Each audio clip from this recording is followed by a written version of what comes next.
والسلام وعلى آله وأصحابه أجمعين أما بعد فأعوذ بالله من الشيطان الرجيم بسم الله الرحمن الرحيم إنا نحن نزلنا الذكر وإنا له لحافظون۔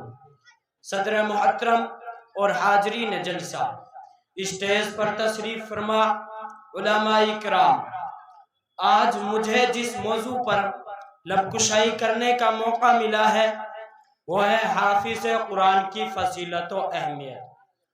آقا دو جہاں نور مجسم صلی اللہ علیہ وسلم نے ارشاد فرمایا کہ قیامت کے روز کچھ لوگ ایسے ہوں گے جن کے سروں پر تاج سجے ہوں گے، ان سے روشنی پھوٹ رہی ہوگی اور لوگ حیران ہو رہے ہوں گے، اللہ سے کہیں گے الہ العالمین یہ کون ہے؟ یہ انبیاء ہے یا نبی ہے یا شہداء ہیں؟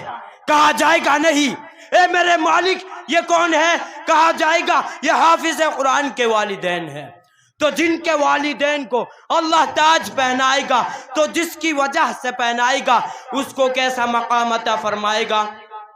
ہر شخص قیامت کے روز نفسا نفسی کے عالم میں ہوگا، میزان عدل قائم ہے، وہاں پر حساب ہو رہا ہے، پلسرات قائم ہے، وہاں سے لوگ گزر رہے ہیں، گنہگار کٹ رہے ہیں، اور جو جہنمی ہے وہ جہنم کی طرف گھسیٹے جا رہے ہیں، اور وہاں پر کچھ لوگ ایسے ہوں گے جو کشمکش کے عالم میں ہوں گے، خوف کے عالم میں ہوں گے، لیکن جو حافظ قرآن ہوگا اس کے چہرے پر اطمینان ہوگا۔ رب اس سے فرمائے گا اے میرے وہ بندے جس نے قرآن کو اپنے سینے میں سجایا ہے، تیرے لیے یہ ہے جس طرح تو دنیا میں ورتل القرآن ترتیلا پیارے انداز سے قرآن پڑھتا تھا، آج قیامت کا روز ہے، قرآن پڑھتا جا اور جنت کے درجے طے کرتا چلا جا۔ سبحان اللہ، یہ قرآن پڑھتا ہوا جتنا قرآن پڑھتا جائے گا جنت کے درجے طے کرتا جائے گا۔ جہاں پر یہ قرآن کا اختتام کرے گا یہی اس کا مقام ہوگا کہ آپ کے اور میرے دل میں یہ خیال پیدا نہیں ہوتا کہ کاش وہ کہتا ہے کہ میرا بچہ بھی حافظ قرآن ہو جائے۔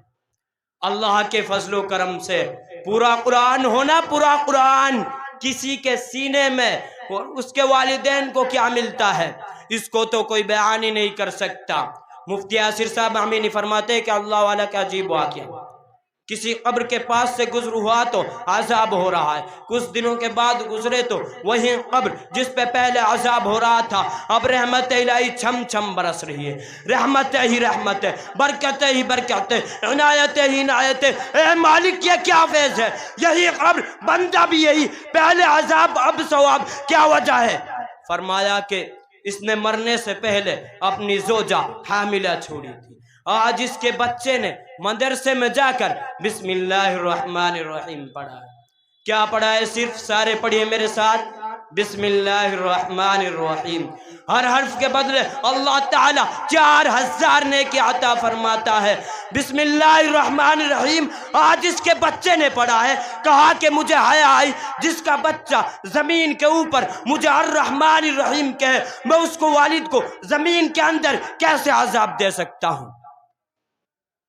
بسم اللہ الرحمن الرحیم اگر کسی کا بچہ پڑھ لے اور رب اس کے والد کو بخش دے تو سوچو جو الحمد سے لے کر والناس تک پورا قرآن پڑھتا ہے اس کا کیا عالم ہوگا۔ ہم بھی بڑے عجیب لوگ ہیں، دنیا دنیا دنیا دنیا، کوئی سوچتا ہے میرا بچہ ڈاکٹر بن جائے، کوئی سوچتا ہے کہ میرا بچہ انجینئر بن جائے، یہ بن جائے وہ بن جائے، کہ دل کے کسی کونے میں یہ خواہش ہی نہیں کہ میرا بچہ حافظ قرآن بن جائے۔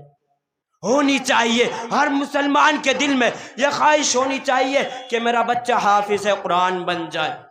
علامہ وانی رحمت اللہ علیہ فرماتے ہیں کہ ایک اللہ والے کا عجیب واقعہ، کسی قبر کے پاس سے گزرے تو علامہ وانی رحمت اللہ علیہ فرماتے ہیں کہ حافظ قرآن 6666 درجوں کے اوپر ہوگا۔ حافظ قرآن کی قدردانی آپ کو وہاں پتہ چلے گی کہ ایک حافظ قرآن 10 ایسے لوگوں کو جنت میں دے جائے گا جن کا جہنم کا فیصلہ ہو چکا۔ کہاں کا دوستو؟ جہنم کا فیصلہ ہو چکا ہوگا۔ اب میں اس شعر کے ساتھ اپنی تقریر کو ختم کرتا ہوں کہ نہ ہو جسے جینے کا ہنر وہ انسان کیسا ہے، کہ نہ ہو جسے جینے کا ہنر وہ انسان کیسا ہے، اللہ سے ہو جو غافل وہ انسان کیسا ہے۔ میں مانتا ہوں کہ تم افسر ہو زمانے کے، میں مانتا ہوں کہ تم افسر ہو زمانے کے، کبھی پڑھ کر تو دیکھو رب کا قرآن کیسا ہے۔ ماشاء اللہ کام اتنا آسان، فی سبیل اللہ مفت قرآن پاک پڑھایا جاتا ہے۔ اس لیے میرے بھائیوں اور دوستوں گزارش ہے کہ یہی عمرے کے پاس میں قاری عبد الرحیس دامت برکاتہم عالیہ کا مدرسہ قائم ہے، جامعہ دارالاحسان۔ یہاں پر اپنے بچوں کا داخلہ دلوائے اور اپنے بچوں کو حفظ قرآن کی دولت سے مالا فرمائے۔ وآخر دعوانا الحمدللہ۔